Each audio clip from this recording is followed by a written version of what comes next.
27 years old, I left a very demanding job in management consulting for a job that was even more demanding, teaching.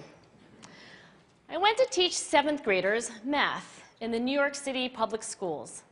And like any teacher, I made quizzes and tests, I gave out homework assignments. When the work came back, I calculated grades. What struck me was that IQ was not the only difference between my best and my worst students.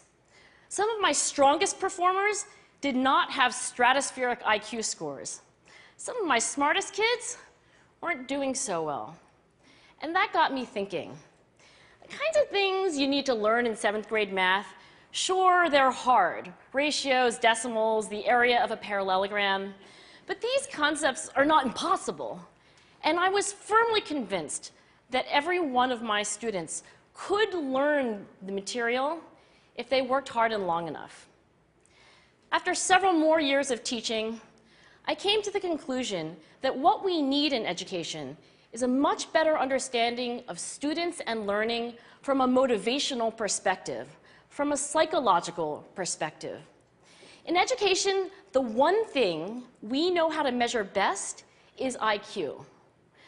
But what if doing well in school and in life depends on much more than your ability to learn quickly and easily? So I left the classroom and I went to graduate school to become a psychologist.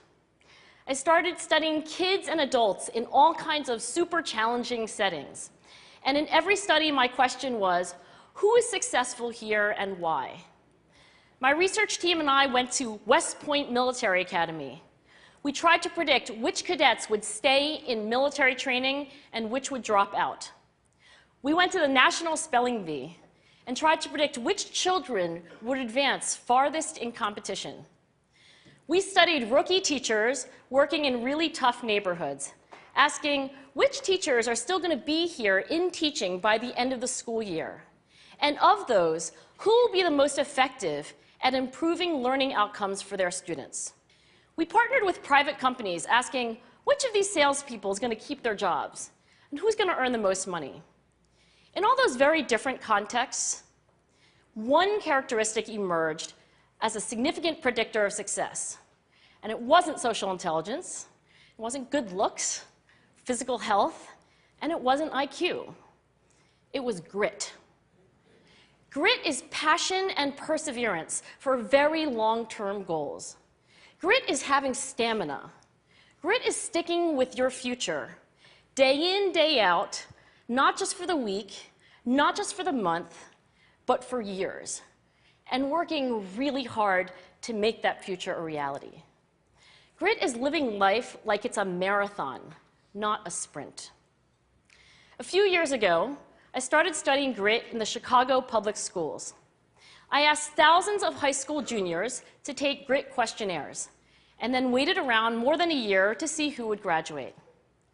Turns out that grittier kids were significantly more likely to graduate, even when I matched them on every characteristic I could measure, things like family income, standardized achievement test scores, even how safe kids felt when they were at school.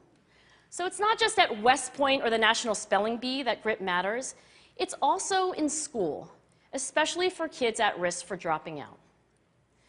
To me, the most shocking thing about grit is how little we know, how little science knows about building it.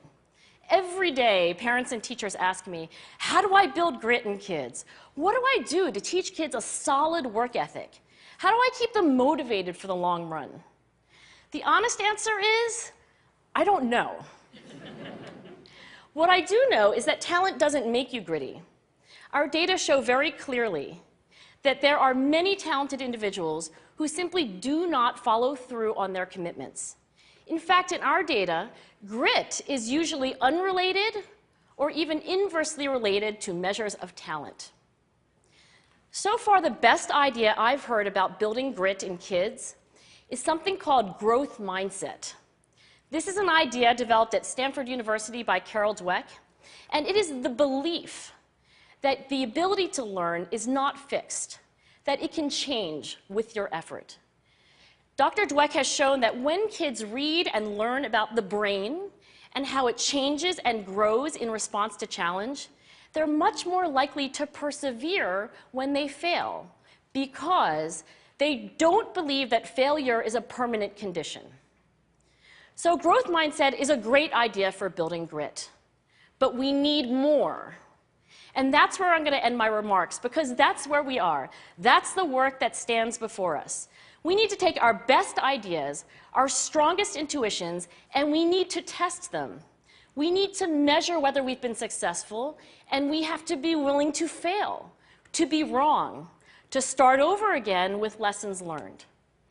In other words, we need to be gritty about getting our kids grittier. Thank you.